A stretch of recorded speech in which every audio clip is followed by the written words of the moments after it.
Welcome. Welcome to the channel. First going live.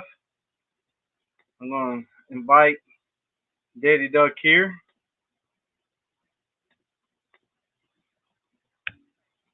So this is the first live from RD Reynolds Outdoors. This is the first time ever using StreamYard. I'm waiting on our guest to join us. So while we allow him to join, I'm going to briefly talk about myself. There he is. There he is. He's here. So my name is RD Reynolds from RD Reynolds Outdoors. And today I have on our first live Daddy Duck 365. He's been doing this a whole lot longer than I have. So I am the rookie. He is the expert. But I wouldn't go that far. To basically introduce both of us, we're both from South Carolina. We both love hunting and we both love the outdoors and duck hunting. But I am in the upper part state of South Carolina and he's more in the middle.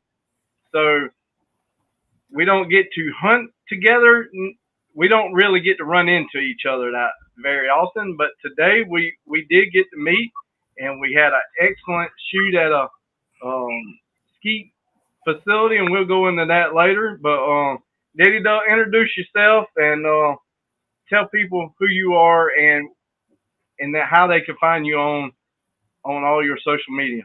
Okay, first of all, my name is Matt, but I do have the channels called Daddy Duck 365.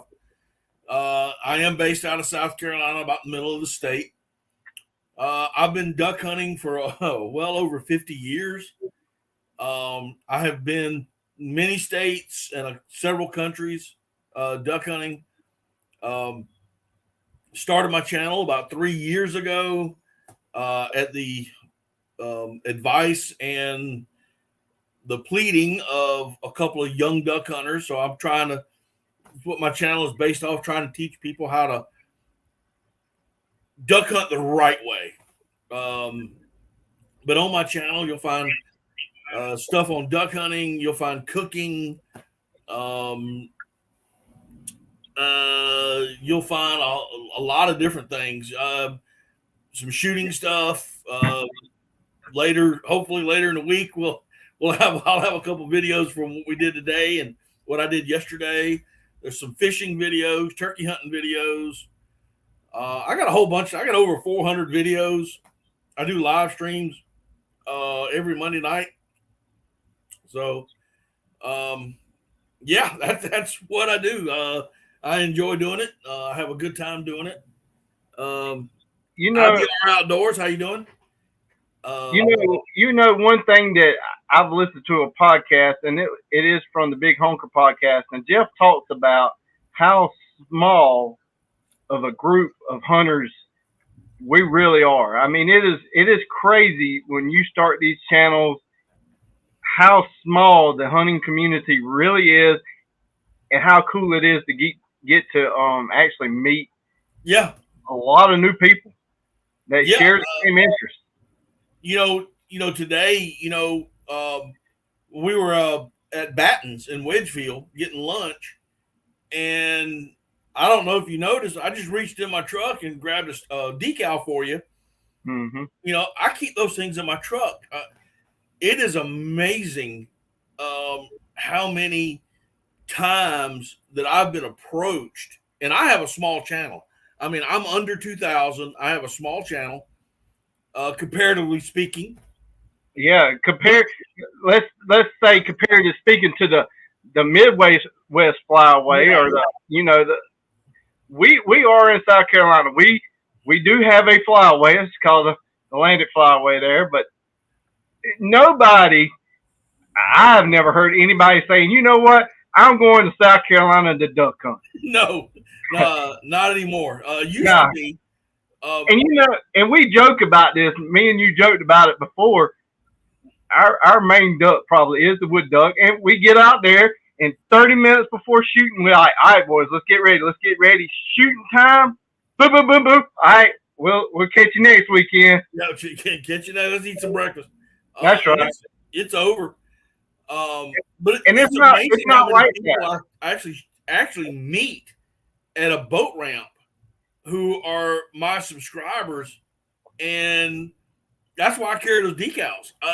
Just hey, thanks for watching. Here you go. But yeah, it's crazy. It's a small community. It is. And I'm starting this live, so this is going to be added to part of my YouTube channel, which is not going to be every week like the overachiever of somebody else. But it is something I'm going to get started, and I'm also going to start a podcast too. So that's going to come off of it, but it's baby steps. Right. And it is hard to get subscribers when we live in South Carolina, where duck hunting is not piles of ducks. But I know I want to show it on my channel, and you show it on your channel a lot. It's about the friendship. Yeah. It's not always about the duck hunting. It's not about the piles. It's about memories, having fun, bringing friends along, family, and having a good, clean fun. Oh, yeah. It's kind of like what we did today. Just had a great time today. Well, we shot a few, missed a lot. So let's talk about what we did this morning. Okay. Start it off. So I never knew in the middle of the state is a facility ran by DNR, which is our state game wardens. They're over all the hunting management.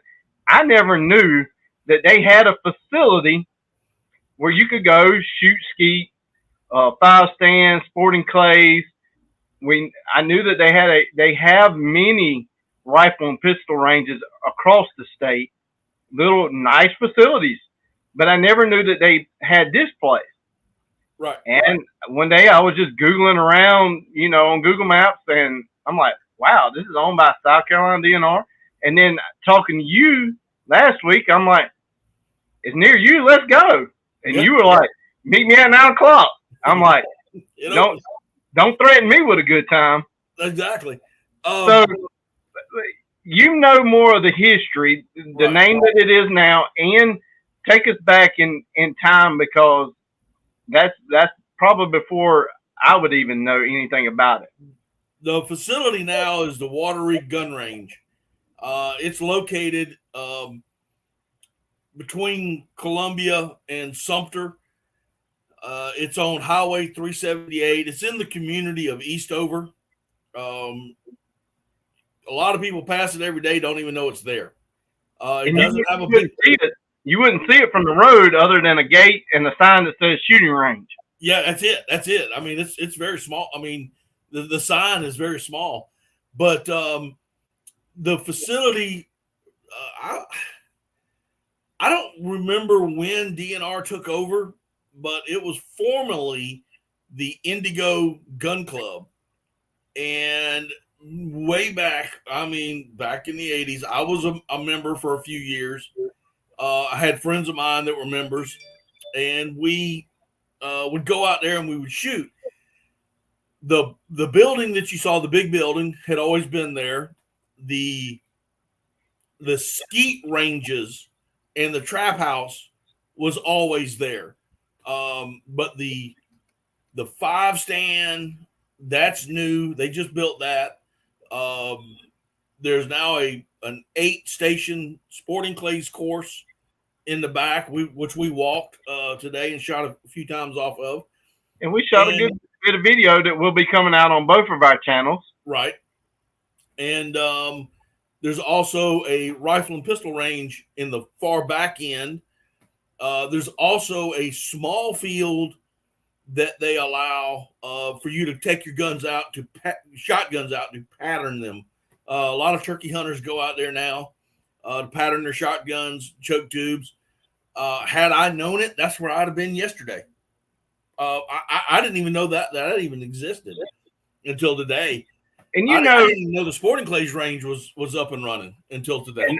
And the only reason I've seen that is just on Google Maps when you click in the photos. Right. You know, sometimes when you say, oh, it's a public facility or the state's running it, it's kind of like a playground. You know, it's going to be nice when it's new, but it's going to be wore out when you get there. But this place, it had some really good machines. It was super clean. Yeah. They had, what surprised me was the porta johns in between the main building and the sporting clays. Right. I didn't look inside of it, but the gravel was super clean, super nice. I mean, yeah, I was shocked. Hey, if some of my hunting and taxes and fees that I'm paying to the state for DNR goes to that, I am well pleased because they are doing an excellent job down there on that. Yeah, and Richie and Cole, Richie was when it went to DNR. Richie was there. That was the older guy, and right. You know, I met him. I was coming home from work one day, and I saw the gates open, saw DNR. I said, "Oh wow, DNR bought this." And I pulled in there, and that little bitty building that was over there by the 5 stand, that was his office because they were renovating the main building. I mean, they gutted it because I remember it back in the day, and I mean, it was. I'm not saying it was trash back then, but it was old. You know what I'm saying? Right. And I mean, they got big screen TV in there now. They hold a lot of classes in there. They do a lot of meetings. So your invasive aquatic vegetation meetings are held there. They have shooting classes that they bring the kids out. That come out there. There was one other thing I can't remember. He even said they had fishing rods for people to use. What? Yeah. I mean, there were fishing rods in the lobby kind of deal of the office. I'm like, what in the world's fishing rods for? He was like, so if anybody wants to go fishing in the WMA pond or at the river, we got fishing rods down here for people to use. Yep. I mean, it was like Southern comfort. Oh, hey, yeah. It was like he knew me for 20 years. Like, hey, buddy, how you doing? Glad to see you back today. I mean, never met the guy, and that's what it felt like. Yep, they're great people up there.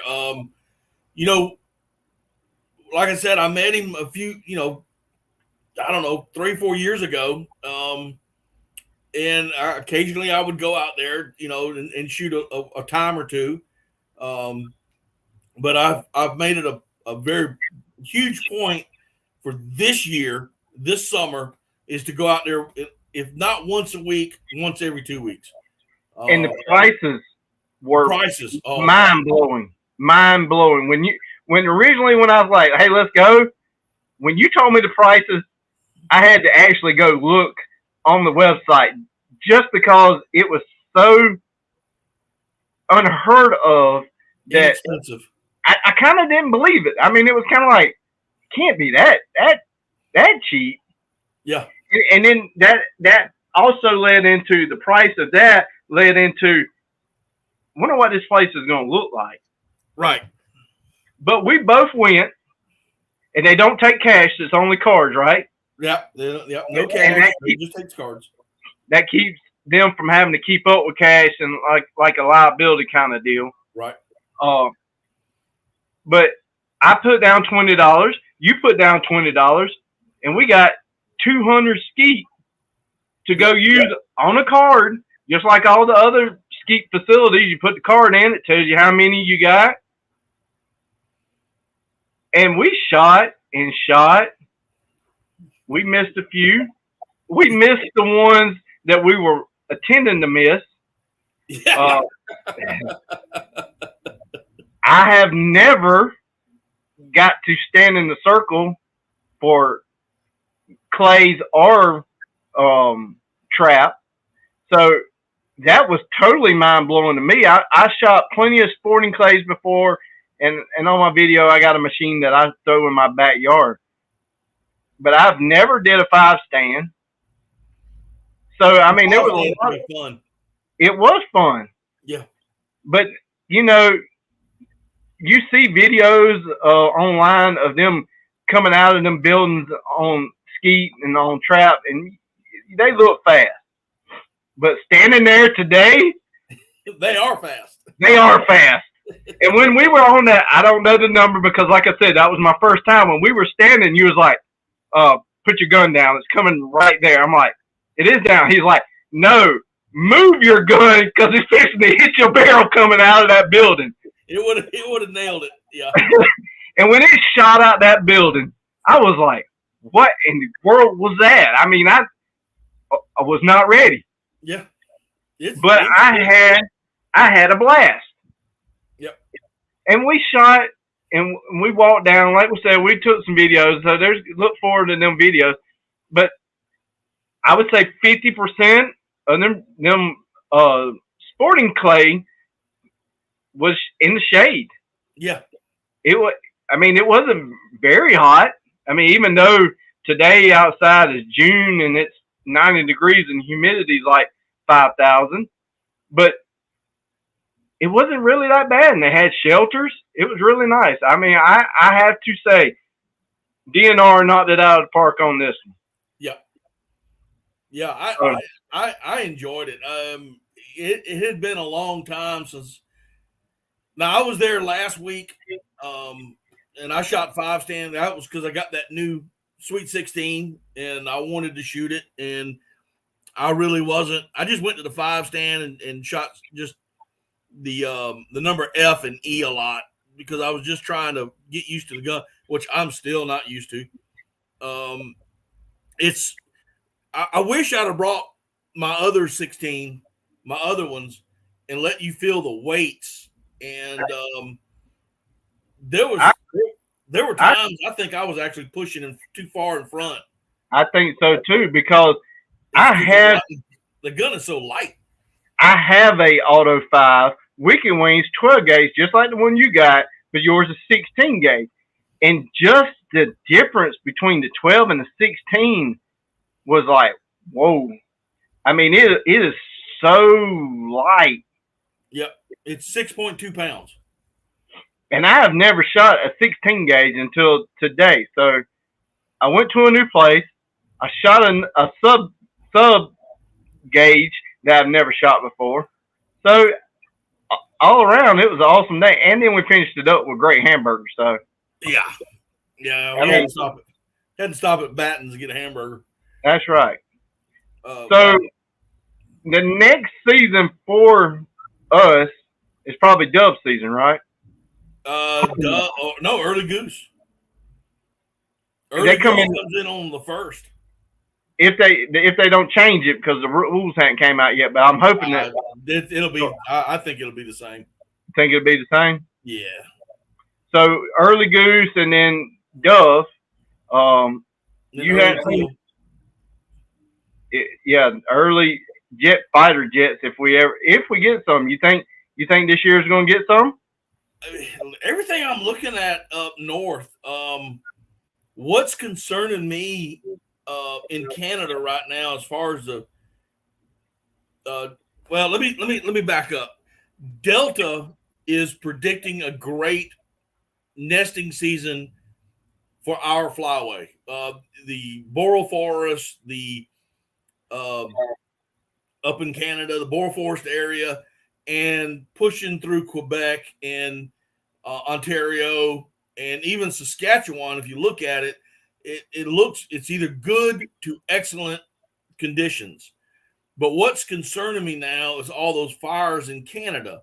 Is that going to affect the nesting, regardless of what Delta says? So, and I don't have enough information on where these fires are at. I just don't. I don't know where they're exactly at. Their seasons are normally before us. So our wood ducks, I think right now, probably maybe 2 weeks ago, maybe a week ago, has started pushing the babies out now for the first one, right? Some may have even for the second. Well, I've seen a couple of wood ducks will nest. I mean, they've been known to nest 2, sometimes 3 times. I just wonder if they're nesting up there. I'm just hoping, like you said, I hope it's a good. I hope that they already nested and the babies were already gone before all them fires. Yeah.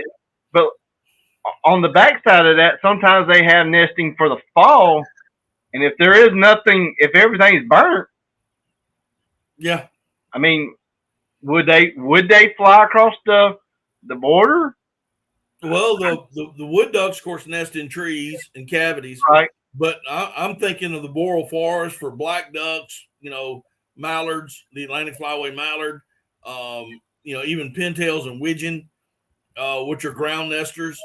Um, those are what I'm concerned about. But and teal are another thing. They're ground nesters, and ducks have been known to nest up to a mile away from water. So I just don't know how that's going to affect us this year with these fires. But like I said earlier, Delta is you look at their websites, you look at their magazines and whatnot, they're predicting a good to excellent condition. We have mallards that nest in the upper Pennsylvania area up in the Great Lakes. A lot of those mallards will nest there, and they will come down the Atlantic Flyway as well as the Mississippi Flyway. So those ducks, I think, will be okay. It's those northern up in Canada ducks.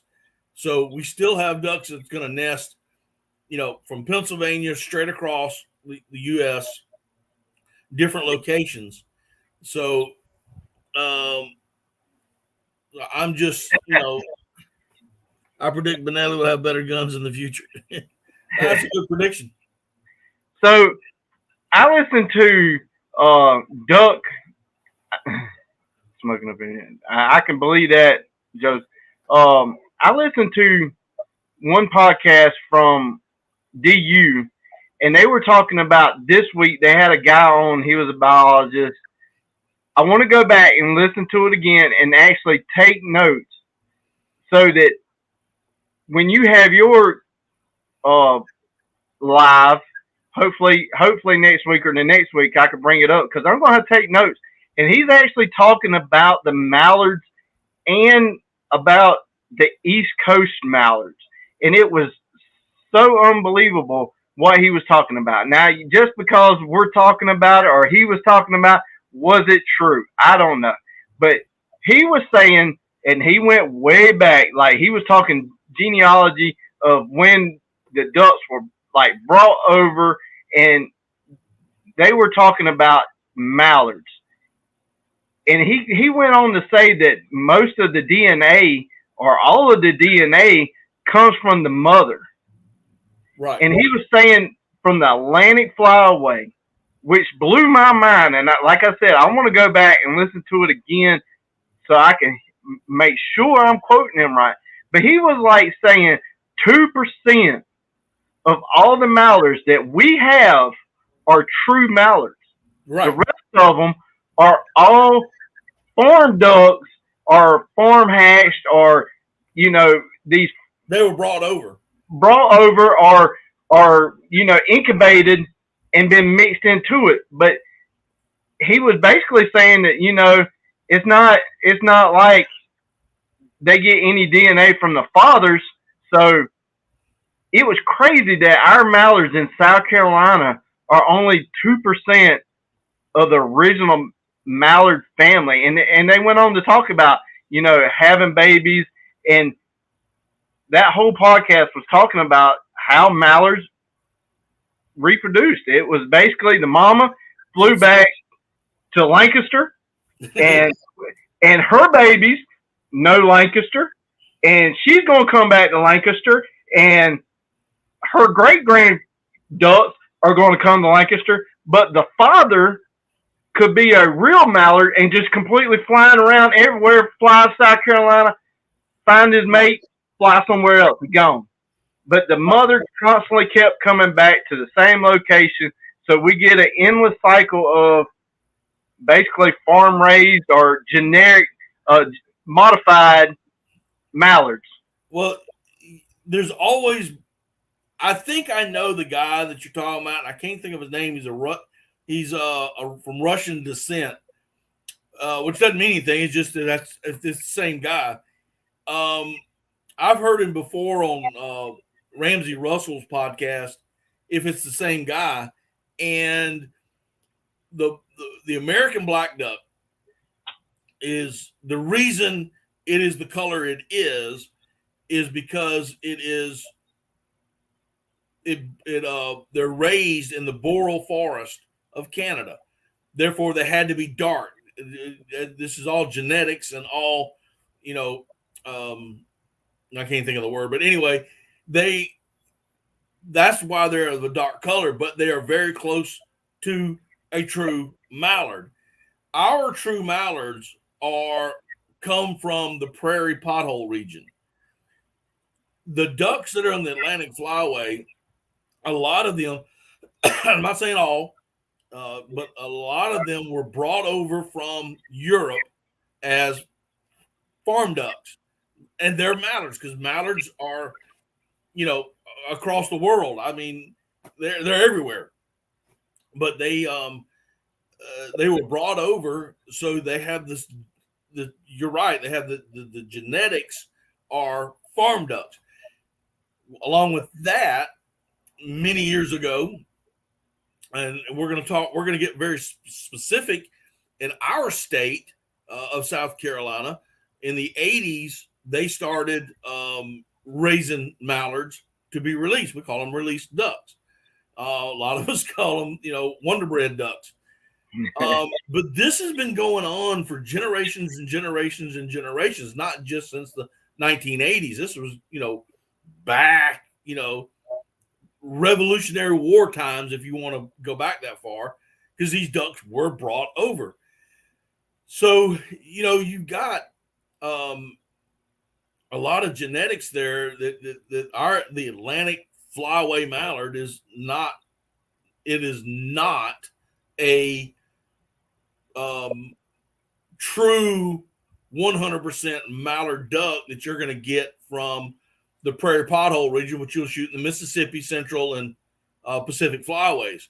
Now, the issue is, as you stated before, Mama may come back and bring her young with her back to South Carolina. However, the drakes will actually cross over, and we have called crossover ducks. They will go from Atlantic flyway to Mississippi. I shot a mallard in South Carolina at Santee that was banded in Saskatchewan. We get them. That is a central flyway. So he's a crossover. He came across. So you got crossover ducks. But and they do get messed up with the jet streams and storms and stuff like that too. But he also went on to talk about not having farm ducks, but he said that during their experiment that they started taking these mallards and putting them in fences and stuff and trying to raise them like chickens. And he said, basically, they became chickens. Yeah. We could give them corn because we know ducks love corn, and they use that for fat when they're flying these long distances. But what happened was the ducks that we had, they would not take on the fat. Like, they would eat the corn. They just wouldn't gain the weight, the muscle fat, to be able to fly like all these other mallards. Right. So basically they don't fly. They just stay in our flyaway, basically. And then you have your resident ducks. Right. And every state has their own resident ducks. And they'll be, I've been on the lake. I've been on Santee and other lakes in South Carolina and other lakes in different states. It'd be in the middle of the summer, and I'm looking at, mallards. They don't always migrate to Canada. They may winter in South Carolina, but they go to North Carolina or even Virginia, and there's their nesting area. So they're adapting too. yeah. Very adapting. Oh yeah. So it could be pressure. I really hope that this is going to be a good season, and I really hope that the pintail did not get hurt or it mess up the numbers this year, because we both know that we were very close to losing the pintail this year. Very close. I was actually, Joshua said they upped their mallard limit here in New York. They upped it the whole Atlantic Flyway. They upped it to 4. It was 2 for a couple of years, and I'm on the fence about this. And I'm in all seriousness, I'm really on the fence with this thing. I thought they should have dropped the mallard limit years ago to 2 or 3 because of the decline of the mallard population on the Atlantic Flyway. They dropped it a couple years ago down to 2. Now they brought it back up to 4. I know North Carolina came out with its regs a couple of months ago, and they said, yeah, we're going back to 4. The government gave us back to 4. Great if you're a guide. Great if you own private property. So now you can shoot your 4 mallards again. But for the public duck hunter who may not have those opportunities, I just don't see. I right now, I wish they would give us 2 or 3 more good breeding seasons, and then up it. But who am I? I'm just a small time YouTuber with a, I'm not a biologist. I'm not a waterfowl biologist. I don't claim to be one. I just read a lot. I agree with you. I work on computers and know nothing about mating season. I just wonder, and I mean, everybody wonders. I'm almost on the fence with you. If there's a limit of 4, guess what? People are going to shoot 4. Yeah. If there was a limit of 6, they're going to shoot 6. So, but I can remember when we had 30 days of a duck season. It was 30 and 4, I believe, or 30 and 3. And, I was a kid back then, but we could only shoot X amount of ducks, and we only had 30 days to hunt. Now we have 60 days and 6 ducks. If you ever listen to Clay Reed on any podcast, he's the coyote guy, and he's really smart on coyotes. And he says if you start shooting coyotes, they start having more babies. Like they know that their population is getting lower. So does ducks do that? Now we both know that. Yeah, like I said, I'm not a biologist either, but we both know that most of them get eaten by predators. That's probably, you have 5 ducks, 3 of them probably ain't gonna make it, and it's the predators, and there's nothing we could do about that. But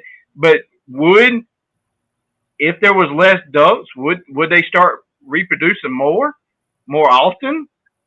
I don't know. Well, you're going back to predators. I read years ago that if you took, you got your duck population, your nesting, let's just say 1 hatch, 80% is going to die from predators, which leaves 20% that's going to fly south. Out of that 20%, man is going to shoot probably 10%, which is going to leave 10% that's going to fly up and nest. That's what we have. For me, if it was a lower limit, then in my brain, the way it works, there would be 10% of that would be a lesser number because you just have more ducks headed back up north. That's the way I look at it. But again, I mean, I'm going to go with what the what the regs say. If the regs say I can hunt 60 days, I'm probably going to try to hunt 60 days. If they say I can shoot 6 ducks with an 18 in possession, I'm going to shoot 6 ducks with 8, or do my best to shoot 6 ducks with 18 in possession. I eat enough of them throughout the year, so just like the turkeys, predators tear their nest up too. Oh yeah, same turkeys, the same thing. Predators get them.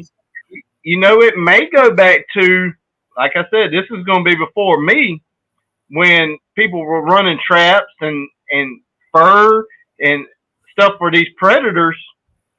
Maybe since people are not running traps as much these days, maybe that's the reason the predators are up higher. Well, you know, but if you talk to trappers, and I have a lot of friends who are trappers within the YouTube community, and I know that fur prices are down. People don't want to wear, people are whatever, they don't like fur anymore. Yeah. But fur prices are down. So if you find a trapper who is, most of them are in it because they enjoy doing it. You're not going to make money out of it anymore like you used to. But trapping is a huge part of not only just waterfowl conservation, but wildlife conservation. Because raccoons can decimate a turkey nest. They can decimate a duck nest. Skunks, the same thing. Possums, coyotes, bobcats. You look at a duck. As soon as mama lays a clutch of eggs, you've got coons, possums, foxes, birds that are going to try to raid the nest to get to the eggs. Snakes do the same thing. Once they're hatched, then you've got a journey to the water. Once they get to the water, here's what'll eat a duck in the water. Avian predators, which are your birds. A big bullfrog will eat a duckling. Turtles, fish. You have largemouth bass that'll eat them. If you live in the northern states, you have even our jackfish, or what we call jackfish, which are northern pike. Will eat them. I have caught mollies or warmouth that were big enough that they could probably do it. Turtles, other snakes, everything's against the poor little duck. I mean, seriously. He's got, so if you're gigging, you love gigging bullfrogs in the summer months, you're helping. you're helping waterfowl conservation. If you're a trapper in the wintertime, you're helping waterfowl conservation. So it's such a big picture here that we don't see as just waterfowl hunters. That's right. We need trappers. We need frog diggers. And I'm going to give another kudos to South Carolina DNR this year, and they normally do it throughout the years. But last year, they brought back the wood duck boxes. They sent out the email, said, "Hey, put in for a draw. Tell us how many you want, a max number of 6, and we'll let you know if you won." Yeah. No, max number of 3. It was a max. I think it was a max number of 3. So I put in, my buddy put in, and we both were awarded duck box. Went down there and got 6. I put out 5 this year. I know one was successful. I checked the one at my pond. There was nothing there at my pond. I'm waiting to go back and check the other 4, but I'm now on the fence of when should I go ahead and go check them boxes, put more chips in there. But these were really, really nice made boxes. Again, kudos to DNR because they were not cheap. my understanding with the wood duck boxes, you're not going to bother them if you went out and checked it.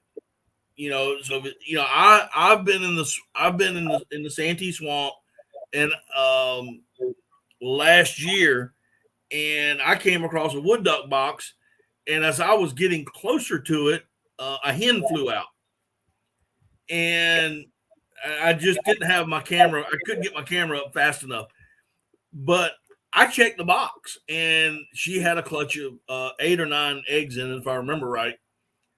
And I closed it back up, left it alone, didn't touch the eggs. I just looked in the side hatch.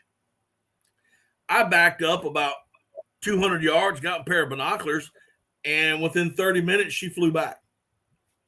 I hope they do the program again this year, because we have two public places that we hunt around here that have wood duck boxes, but I mean they are in, like, there's no roof on them. The outside's there, or they busted up. Yeah. If they do the program again this year, I'm gonna put in for it and then go replace them, because we did that a couple years ago. I mean they gave you the box and the predator metal. Not that you even got to put the predator metal together. They were already bent, folded, riveted together. All you had to do was slide it down on the post. I mean, they attach it. Yep. I mean, I was thinking when they said, "Hey, we're going to give you some wood duck boxes and some predator protectors," I thought maybe I would get like 8 pieces of wood that were already cut and wrapped together, and you had to put it together yourself. No, they were put together. Right. I mean, they're trying to make the population. Yeah, we went up in the swamp a couple years ago, and me and a buddy of mine, and we checked 20 wood duck boxes that I knew of. They weren't mine; they were already there. We had some boxes in the boat with us, and but basically we were checking them, adding cedar chips in there if it needed it, cleaned it out. I mean, if you're gonna do this, especially in the South, let me give you a piece of advice. When you pull up to a wood duck box and you pull the little door down, make sure you look in it. Something might fly out and it won't be a bird. There may be another bird nesting in there, other than a wood duck, or a little bird, or you may find yourself a rat snake or some kind of snake, water snake in there, or you may find what we very commonly refer to is a Santee bush monster, which is a red wasp. So carry you some, wear some thick gloves, be able to move quickly. Very quickly. Wasp spray. But I'll tell you, the best time of the year to put out wood duck boxes and to get them set up is to put them out in late December. I have actually been duck hunting and had a bag of cedar chips with me and went out and cleaned it out and put fresh cedar chips right then and there while we're after we finished duck hunting that morning.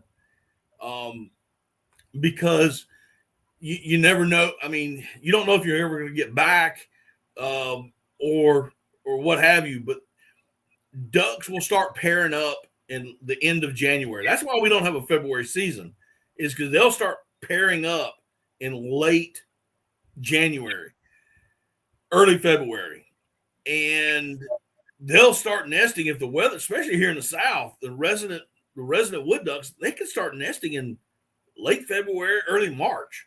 I mean, it's nothing for them. It warms up, it gets warm, it's nice.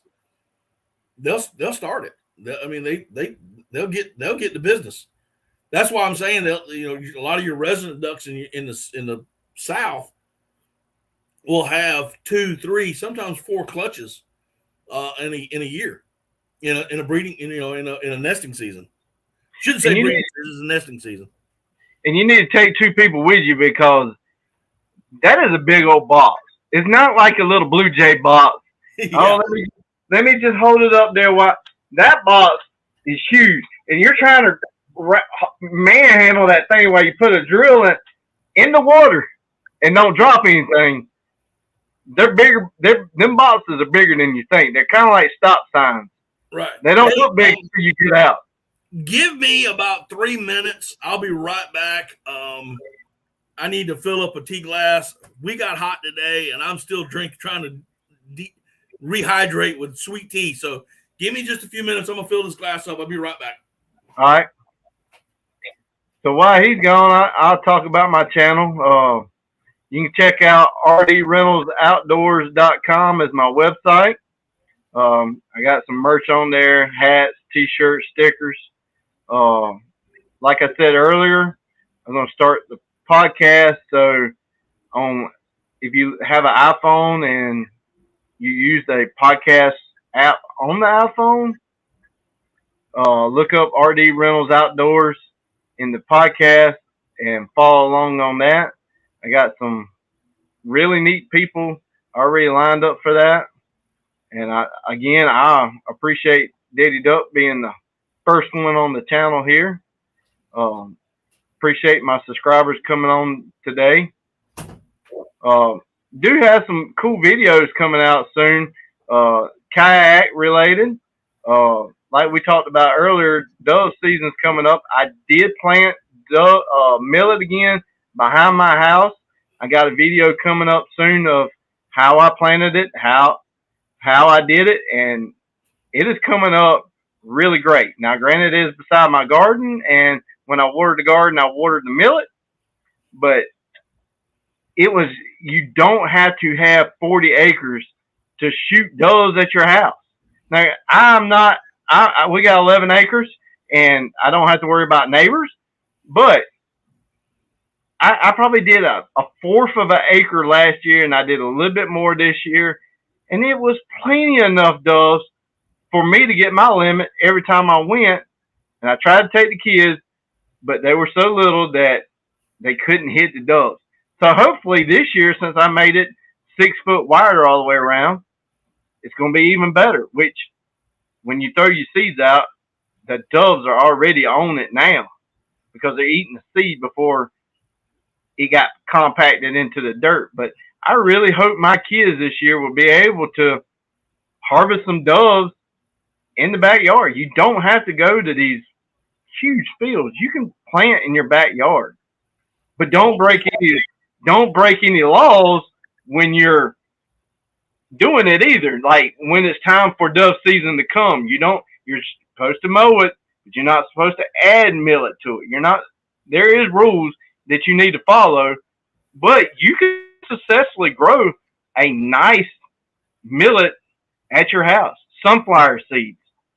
They love sunflower seeds. Just plant a row of sunflower seeds, plant a row of millet. Hopefully you'll invite a little fat man to come join you this year. Absolutely. But I know, and we talked about dove season before, how it's the first day is like the tradition of cooking out. So it won't be the first day because the first day I probably won't even be at my own house. But the first day of dove season don't start at 12 o'clock, and it's usually like a homecoming festival. Yep. Especially here in the South. I grew up dove hunting, and that's the way it was. You went out and ate and had a good time. And then at 12 o'clock, you started shooting doves. And laughing at everybody missing.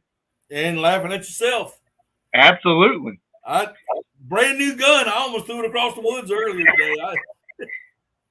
I was like, what? But at the end, you started blasting a whole lot more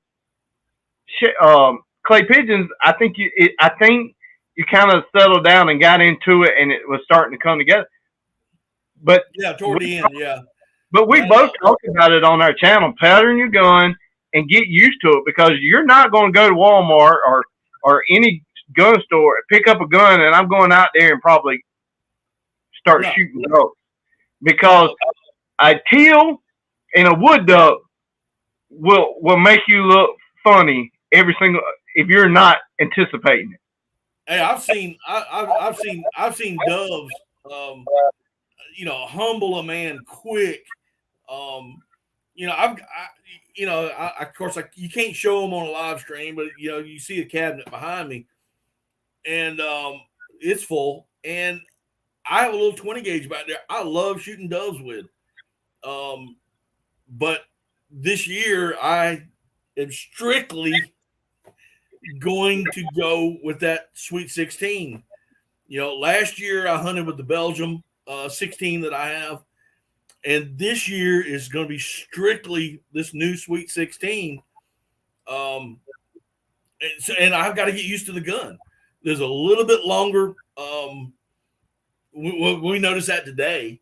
A little bit longer length of pull on that gun. I don't know if we can. I don't know if I can cut the recoil pad down. I just don't know if that'll help. Whether it's shimming. We looked at the chokes today, and it wasn't much difference between the improved and the modified. That was for sure. But and I shot improved cylinder all day. That's what I had in the gun all day. So I was going back and forth between skeet choke and the improved cylinder. Most of the time I was using the improved cylinder. Yeah. But like you said, you have plenty of time between now and dove and duck season to get any kinks out of it. Right. That's what happens to people. You take them, hey, let's go duck hunting or dove hunting. They go out, buy their stuff. They go out there the first day and they can't hit anything. I will tell you straight up, I miss ducks, and my shooting is improving greatly, but it's only because I'm practicing. Right, you going out there, yeah, and it's like I said earlier, this year, I made not just because I bought a new gun, because I did, but I gotta get used to this gun. I'm used to a heavier gun. This is a lot. My Belgian Browning is right at 8 pounds. This is 6.2, so it's lighter, it's faster. It just swing. I just swing too fast for the gun. I gotta slow it down or something. But just get used to shooting the gun. I patterned it yesterday, and the modified was the improved cylinder on paper looked like a modified, and the modified, I told you that, didn't I? Yeah, the improved looked a lot like a modified. And we measured them today, and I don't own a 16 gauge, so I can't compare it to absolutely nothing that I have. But when I measured your improved cylinder, and then measured your modified with the micrometer, it was like only one fraction smaller. Yeah. And then you go to the full, and it was like improved cylinder, modified, full. I mean, it was like mod was not in between. And I told you, just like my Auto 5, my improved cylinder was like a modified. Yeah. So I really think I don't know. Them are special chokes designed for that particular gun. The Wicked Wings edition, because they come with Wicked Wings chokes. Whoever designed them, did they have something in mind that may you know what I'm saying? What shot did they have in mind when they created that choke? Right. Exactly. And just because it's labeled modified, the range for a modified between manufacturers are so far different that who knows. But so speaking of ammo, we kind of touched on it just now. What's your choice? And as far as duck hunting, what is your choice ammo? So I know where you're going. So as talking about ammo, as we're fixing to get into, find the brand and stick with it, right? Yep. Because the feet per second is different for every shell. So you need to find a brand that says, hey, this is the brand that I can get in my area, and stick with that one, because you're gonna just like you learning with your gun, just like I learned with mine, you're gonna learn consistency, and stay with that same shell. But if it's duck hunting, it's boss. Hands down, it's gonna be boss. I mean, there's the boss bag right there. It's gonna be boss. I don't know if you can see the boss. Yep, the boss. Box right there. Yeah, absolutely. It's gonna be boss. And after shooting them stingers, I may switch over and shoot some stingers, because today what works for me don't work for nobody else. And like I said, I'm not no competition, and by no means I miss just like everybody else to say they don't miss, because they miss too. But I've wanted to stay with the number 1 ounce shells, and I really like them the number 1 ounce. And that's what I was shooting today, was Winchester high brass number 1, 1350 feet per second, and it's almost equivalent to the boss speed. Yeah. So they cost a little bit more, but you're shooting less of them. Yeah, I started with Boss 2 years ago, and again I shoot a 16 gauge, and finding 16 gauge shells for duck hunting is tough, and the 16 gauge steel that I did have, I wouldn't shoot through my Belgian Browning. I was not going to put that in there, but I got a Remington 1100 that I would. And I did okay with the steel. I mean, I was back and forth between that and the 20 and even the 12. But I came across Heavy Shot came out with bismuth. And they had some number 4s in 16 gauge, and I put them in my Browning, and they worked fine. I mean, I was shooting less, and the ducks, I was dropping ducks at reasonable ranges and dropping them, and they were staying dropped. They weren't winging off like you do with steel. Then I came across Boss, like I said, about 2 years ago, and I bought some number 5s and I bought some number 7s. And during the course of checking, and looking at patterns and whatnot, I found out that actually the number 7s patterned better, but I had a better knockdown ratio with the 5s. So I went and bought a case of 5s, and I kind of wonder if I shouldn't have bought some 7s. I mean, those 7s, I mean, I went out last year. I had maybe 10 shells left in the number 7s. And I went out there last year, opening day. I dropped 2 mallards, 25 yards, hammer dead, no issues. Dropping summer ducks or wood ducks left and right. Couldn't, I mean, the only thing is number 5 just gave me a better knockdown, just knocked them down. But those 7s were doing it, man. Yeah, I enjoy the Boss. I really did. And, like you said, I started maybe 2.5, 3 years ago with Boss. And we both went through the COVID phase of you're lucky to get any shells anywhere. And Boss was having trouble even getting, gunpowder. Yeah. I mean, you couldn't find certain shells in stock. Right. And I went through testing steel, and I don't know. I always just go. I test a lot of shells, but I carry the Boss, and I really like them. And the customer service is great too. I mean, they're great people.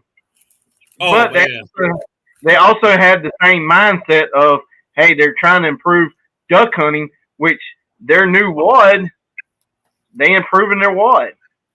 Right. What is one of the things that we shoot out of our shells? A wad that lands in the water, which is plastic, which their new wad is going to be biodegradable. It's going to melt away. Right. But a lot of people don't even pick up their shells at the end of the day, especially on public fields. You walk around and there's shells everywhere. You know, that's one thing I did last year. I started picking up people's trash of shells because plastic ain't going anywhere. No. And you can reload. And if you can't reload, I guarantee you can find somebody who does. Or somebody that, you know, not every shell is reloadable, but you let that guy worry about that. I mean, I've got the shells we picked up today. I've got 3 boxes behind me of holes that I'm going to give to a buddy of mine, you know, later in the week. Hey, here they are. Reload. Yeah. And they like it because they may not duck hunt, but their hobby is reloading. Mm-hmm. Like they love to reload. That is not me. I would be more scared to death that I would put too much powder or something. That's just not me. It's just not my hobby. Right. But there are people out there that is their hobby is reloads. Yep. All the way across the board. I was kind of hoping that my buddy was going to show up today because he reloads. Then I'll be giving him a call and say, hey, man, come pick up these holes. Just reload me a couple, 3 boxes, you know, out of the, 5 boxes we shot today. You know, give me a couple, 3, and we'll call it good. And he'll do it. I mean, because he's got holes. And, I mean, they're not cheap, even empty holes anymore. They're not cheap.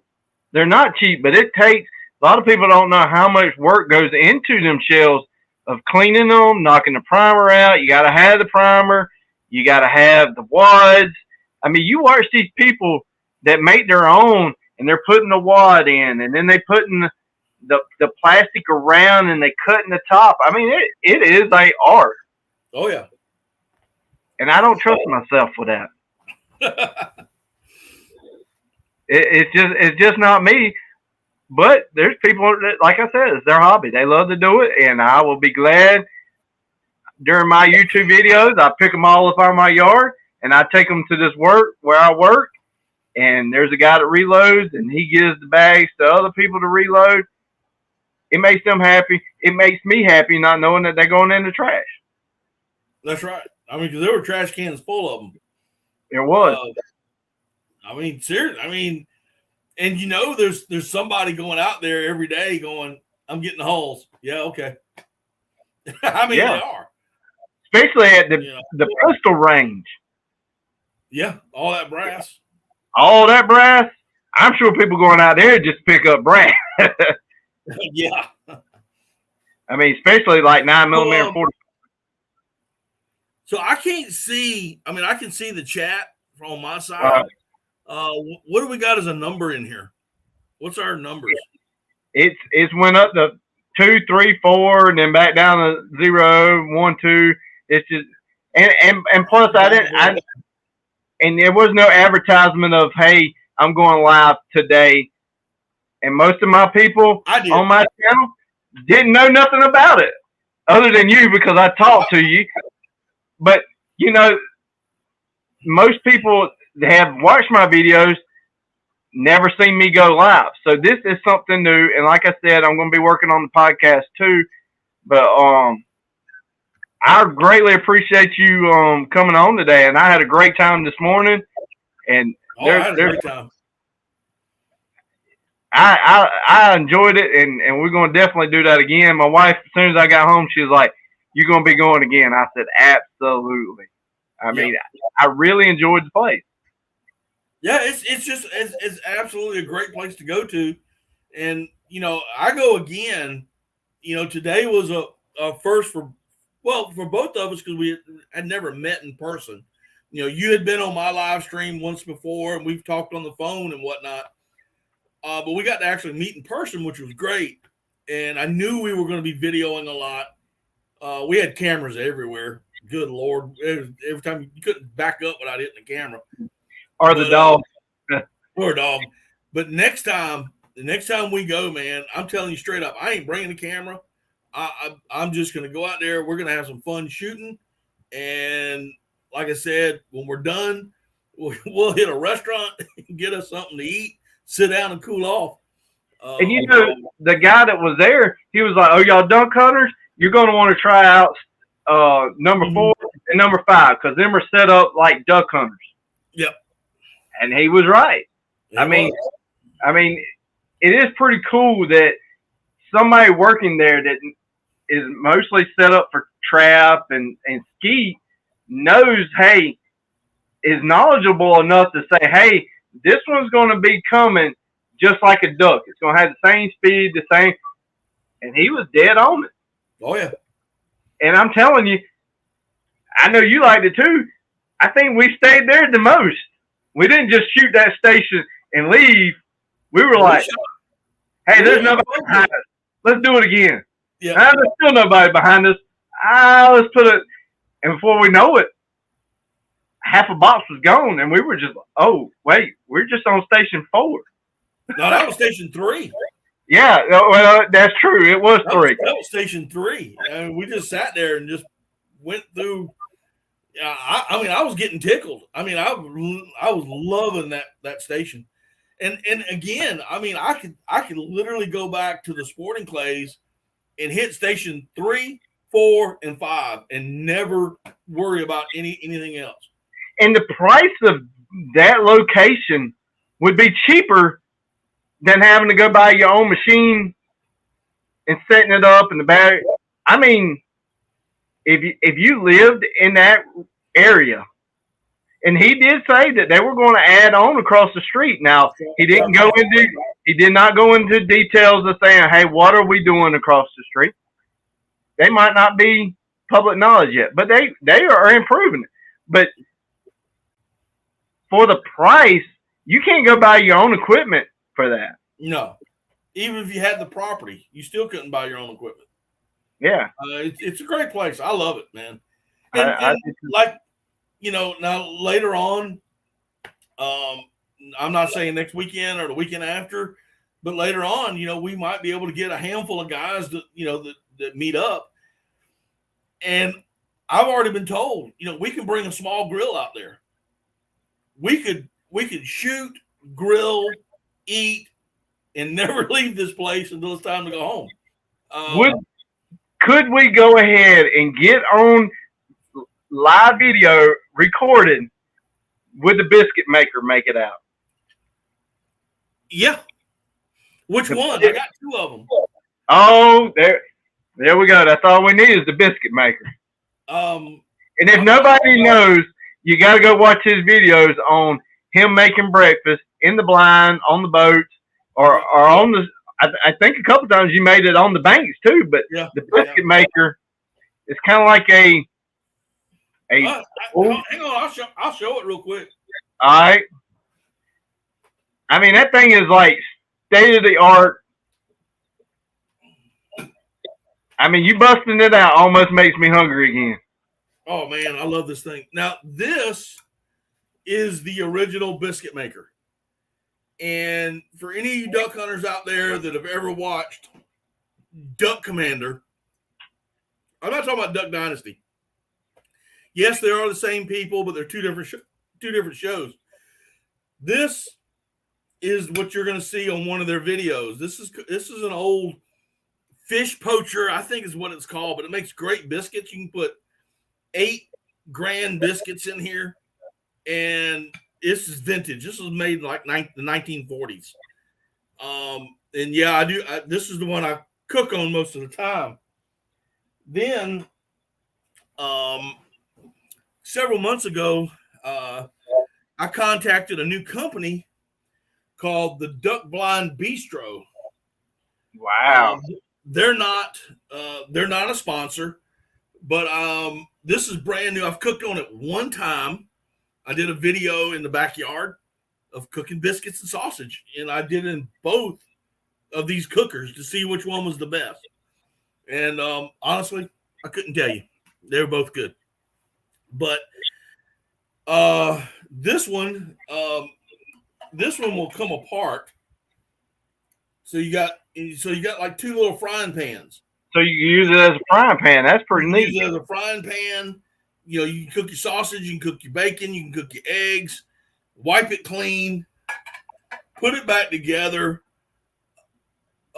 put your biscuits in here, put it back on your heat, cook your biscuits. You want to make an omelet? Make an omelet. You want to make hot cinnamon rolls. You know, you got those pop and wop biscuits. You got the pop and wop cinnamon rolls. Make it in here. I am hoping later on as the summer progresses, gets toward the duck season, that I've got some recipes that I'm going to be cooking and using these, and I'm just going to do them in the backyard. I mean, there's no sense in going anywhere. Just, you know, set up a grill.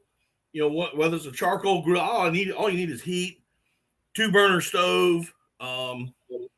Usually when I go duck hunting, I have a 2-burner, you know, Coleman stove using propane.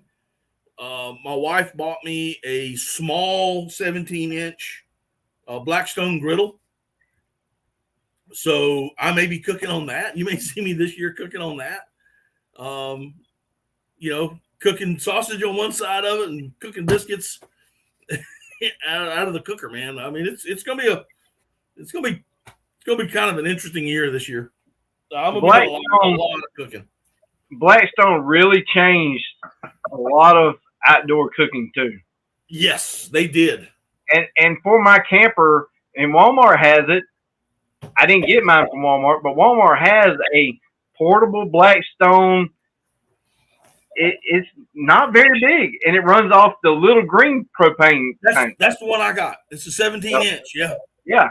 And I mean, it's so light, minus the cast on top. But I mean, you could put that in a boat. Easy. And they make adapters to go on pontoons to go on the railing, so that you could take them Blackstones and just put on the railing of a pontoon and cook on it. Right. And when you buy one, it comes, not only can you use the little green bottles, it comes with an adapter that you can hook it to a 20-pound tank if that's what you got, you know. So, right. Yep, I do it all the time. I got it set up under my shed right now. You know, I've cooked pancakes on it, you know, all kind of stuff. If you take care of them, they're gonna last like a skillet. I mean, they're gonna last like a cast iron skillet forever. Yep. It surprises me sometimes to look on Facebook Market and you see one and it looks like it's left out at the ocean. I mean, like so rusted, and I'm like, you want full price for that thing? No, and you know, mine is not seasoned yet. I mean, it's not completely seasoned. I try to get out there, you know, once, maybe twice a week, and turn it on and put some oil on it, cook something on it to help season it. You know, and wipe it and wash it down, you know, wipe it off and bring the heat back up, put more oil on it, let it start to smoke up, and then wipe the excess. You know, there's a lot of work involved with them, but once you get them seasoned, man, you can do, it's just like a cast iron skillet. I mean, they're awesome. They're really good for breakfast. Really good. Yep. Like I said, I can bring, you know, we go out there one day, you know, go down there, down to the range. You know, if we go again and get a group of guys, man, I'll bring all the cooking stuff. You know, I know since I've left down there this morning, a couple people knew that I was going, and they were like, let me know how it is. And I called them all on the way home, and I'm like, we're going back. And they're like, count me in. Now, granted, there wasn't a whole lot of time for me to tell other people because we did your video on a Monday night, and we went Saturday. So, you know, people didn't have time to plan. But, yes, I'm down for that. Yeah. And I know a bunch of people that's going to come with me next time I come. But we'll just have a great time. I mean, and that's what it is. We saw a lot of a lot of young people were out there. There was a lot of young people, a lot of females. A lot of females and kids were out there with their parents, and it's and just a great time. And we walked by like 3 groups that looked like a couple of generations with. It's like the grandfather, the father, and the kids. Yeah. So I mean, it's a sport. They may never hunt, but it is a sport too. Yes. And they probably could outshoot us. They probably could outshoot us. Another thing. Oh, that kid was. I let him shoot those too, and he was a little upset with himself. I'm like, hey, don't worry. I just want to see what it does. It's probably just like the same thing that happens in the duck blind. You're the first time coming with us. You're going to have the first shot on the duck, and nobody else going to shoot. Nobody's shooting. You're going to get the first one. No pressure whatsoever. So here we are watching that kid. He probably wasn't 16, maybe. And we put pressure on him probably just standing there. He's probably walked off like, I hit the first 10 before it, and they show up. But, I don't know if he didn't mention this today, but I knew about this, and I meant to say something to you earlier. But there's a lot of high schools that have shooting teams, and they come to that range. That's one of the ranges they go to. So, and of course, all school's out and they're not coming. But the kids that are on these shooting teams, their parents take them out there. And they go out there and they do their thing. And I think it's a great time, man. I think it's great. I wish they'd bring that back more in schools. Yeah, that is, yeah. When I was in high school, you had to take the hunter education in part of school. Now I don't know if that's. I don't know. They didn't have hunter education. Well, that's true too. But actually, when I was in high school, there was trucks who still came to school that had the gun racks in it, and the gun was in the gun rack. Oh yeah, listen. I can't tell you how many times that I went duck hunting before school in a local swamp, had a pile of ducks, drove my old truck to the schoolhouse, went to the cafeteria, dropped off the ducks. The cafeteria ladies would clean the ducks for me. Wow. As long as I gave them some, and I could miss my first period class as long as I gave the principal some ducks. Wow. Yep. Yeah, I can't. Yeah, I don't know how many times. I mean, I think there was 1 year. I think I went to school for a half a day. That was it. We were duck hunting. And that is something you could do in the South.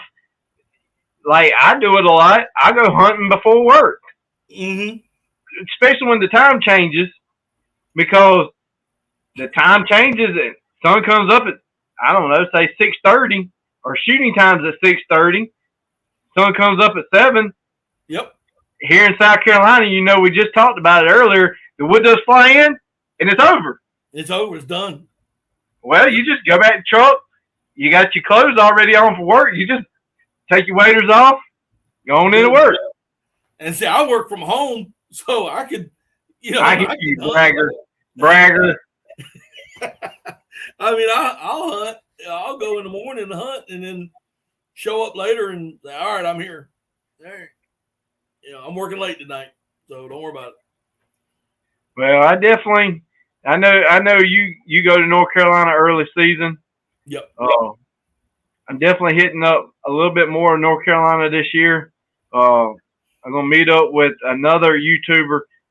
He is a YouTuber, as in he watches video. He doesn't have his own channel. So I'm gonna meet up with him. He's in Georgia, and this year is gonna be. I'm gonna have fun. The way I look at it, you're just getting older and older, and them duck season. Duck hunting is not easy because you got to get up early. Yep. And them marshes, I might not be able to do it when I get 60 and 70, so I'm going to go ahead and do it now. All right, now I'm 58, so I'm still chasing them, brother. You're still in the prime. I'll probably have a couple hunts in South Carolina. Majority of them are going to be in North Carolina. I am going back to Florida this year, and toward the end of the season is a good chance, if everything works out, that I'm going to be hitting up Kentucky, and that's just so that I can take my puppy at the end of the duck season and drop her off at a because she's a pointer, a German wire hair.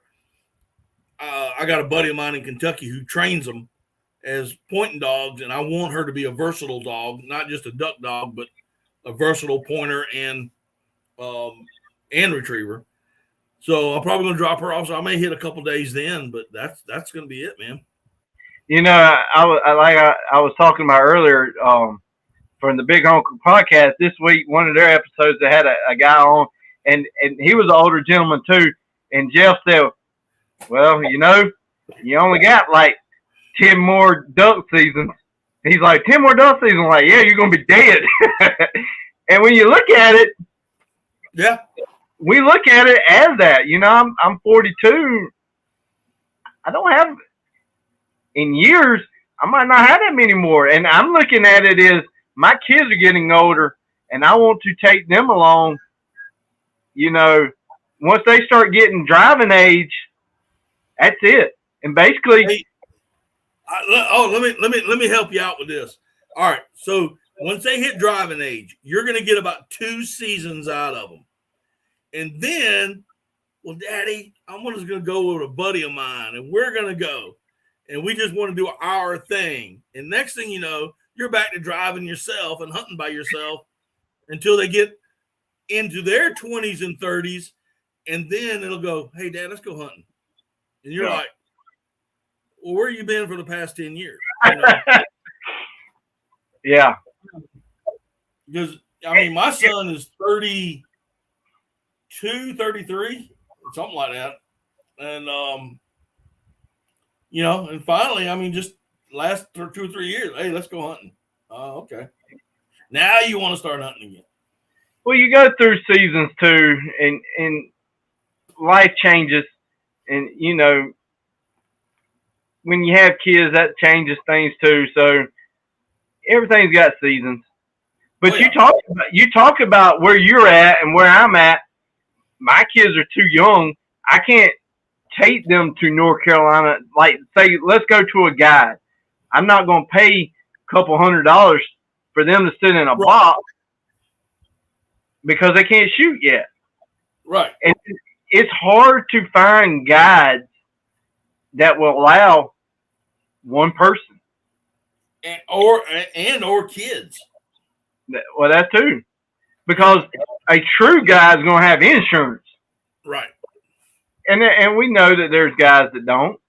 They take the gamble, but it's hard for them to make money too. But like me and you, if you wanted to go to the Outer Banks or whatever to hunt, you either got to find somebody to go with, or hey, team up with somebody and let's go. Because it is hard to find somebody to take you when you're one person. But right. It goes right back to where we started. Is the hunting community is really small, but it don't take much time to meet people. Just like meeting you. Yep. 6 months ago, maybe 8 months ago, I never knew you existed on the world. Right. You never knew I existed. But now we met up. We went there. We wanted to go hunting last year, but the rain just we can't hunt in the mud. There was no rain.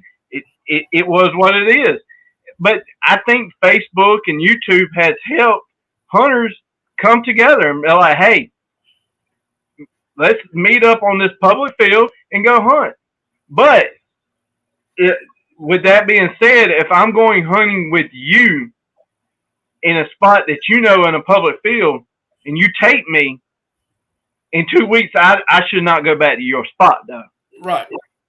And that's that's where some people don't like asking other hunters to go because they're gonna come take their spot. Yep. And we know how public land is, but there's some really good public land out there. Oh, there is, and yeah, like you said, like I said earlier, I can't tell you how many times I've met people at a boat ramp, and they'll ask me, "Are you hunting by yourself?" Well, yeah. You want to come with us? Yeah. I know a better spot, but if I catch you back here, Right. don't, granted it's public, but I've put in this season will be my 51st duck season. Wow. You gotta understand that. 51 years of duck hunting. I've put my time in. I have done my scouting. I have done my research. I have been out in that swamp. I have, like I was telling you earlier today about running a boat. I don't let off, man. I know these swamps and I go. But you got some people who are looking for a free ride, and you got to be aware of them. And also you got people like, we're both recording while we're hunting, but you got people that, hey, I'll take you, but I don't want you to record because this day and age, let's just say if I went down to Santee and I got on these birds and I put it on Facebook, Santee's the back of your hand. You can be like, well, that tree that he was sitting at was 17 feet down from Pax Landing, and I know exactly where he is, and somebody's going to see that. They're going to know it, and they're going to be in that spot next week. That's why I never film. I never film at a boat ramp unless it's off season. Right. So the only time I'll film at a boat ramp is off season. So sometimes we put ourselves out there to record, and people see it. I mean, when you go. Oh, listen, I've had people contact me and say, "Hey, man, you need to stop this YouTube stuff." Why is that? Well, because I know that tree you were on, or I know that slough you were in. I'm like, well, there's nothing I can do about it, dude. I mean, I can only fade out so much, Yeah. But my channel is not about killing ducks. It's more of the camaraderie and the reality of duck hunting in public water. Yeah. If I'm not saying that the guys out west don't, especially in the Central Flyway, I mean, they come back with limits just about every time they go, but they've got more ducks and they've got, my thing is about the reality of hunting on the Atlantic Flyway and how hard it is. And it's totally different. Me and you couldn't get in a car today and ride out west and hunt tomorrow. No. I mean, what we do wouldn't work out there. The birds, I'm like, all right, boys, we're going to set up in this field today on corn. I'm like, a dry field? And like, we don't have to walk through mud? Yeah, we ain't got to take a boat ride. Yeah. So it's totally too different. And that's what I agree with you. That's what I'm trying to show on my channel too, that South Carolina is different. We don't have the piles. We don't have the birds. We have good birds. We have great hunting. But it's just totally different. We have like you said earlier, the majority of our birds are summer ducks. I keep saying summer ducks. I'm talking about wood ducks. But yeah, I mean that's it, and it's tough. I mean, who wants to watch you shoot 3 summer ducks? Yeah, it is what it is. But I have my people, my subscribers, the majority of them have all said the same thing to me over and over and over. We like it because you bring it real. You're real about it, and that's what I try to bring. And it's not hard. It's hard for us to make videos when there's only 3 or 4 or 5 ducks fly in, and that's it. Where the people out west, they're getting tornadoes of birds. They miss. Well, they just don't. That never makes the video. Right. That's just the editor took out, and Yep. You never see it. And you'd be like, man, they either great shots. No, they just got that many ducks. Yep. And we talk about it. We talked about it this morning. It's hard to get a camera to do where we hunt. We get that 30-minute at shooting time, and we usually we call it the 9 o'clock. Yep. Them getting back up. You get a small window for birds where some of them guys out west, they don't even get out till the sun comes up and then sets the decoys up because they haven't got off the roost yet, or they're still feeding, and then they're coming to them. Yep. Totally two different hunting. Yep. And our birds are flying by, going somewhere else. That's right. At Mach 1 speed. Yeah. But I know we've been on here for an hour and a half, and I greatly appreciate you coming on. Not a problem. Let's do it again. Sound like I like to talk, and I love hunting. So, but I'm definitely starting to get prepared for dove season. I guess if you need help, let me know. I'm be more than happy to come up there, hold a camera for you if you need something. My days are usually during the week, or Fridays and Saturdays, are the days that I can do stuff. But yeah,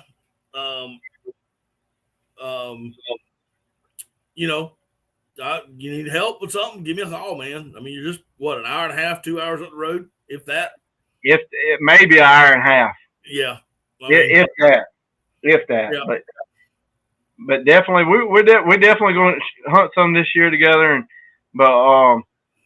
Give your channel one more shout out before we get off. All right, you can. It's Daddy Duck 365. You can find me on YouTube. It's Daddy Duck 365 on Instagram. Daddy Duck 365 on TikTok. And Daddy Duck 365 on Facebook. That's where you can find me. There you go. And again, I appreciate it. And my channel is RD Reynolds Outdoors. RD Reynolds Outdoors on Facebook. So there you go. And starting that podcast soon on RD Reynolds Outdoors on the podcast. But there you go. So I appreciate you coming on, and hopefully you get to watch some of my future videos. And I will go ahead and say I'm going to miss Monday if an event that I'm going to go watch gets postponed. If not, I'm going to miss it. And I'll tell you that off where we're going. But okay, there could be a short video, a YouTube short created Monday. And if it is, then you know where I'm at. It's just a small window, and I hope it happens, but who knows? Yeah. All right. But I appreciate you coming on. I appreciate everybody that dropped in, and I know the people that's going to watch this later, so hit that thumbs up, share it. Go like Daddy Duck's 365 page, share his stuff. Share both of us on your Facebook. Because if you're on Facebook and you got hunting friends, we might not be friends with them. So let's build a tighter community. Sounds like a winner. Sounds like a plan. All right, I appreciate it. All right, buddy. I'll see you next time. You take care of yourself. All right, you too. Bye-bye. Bye.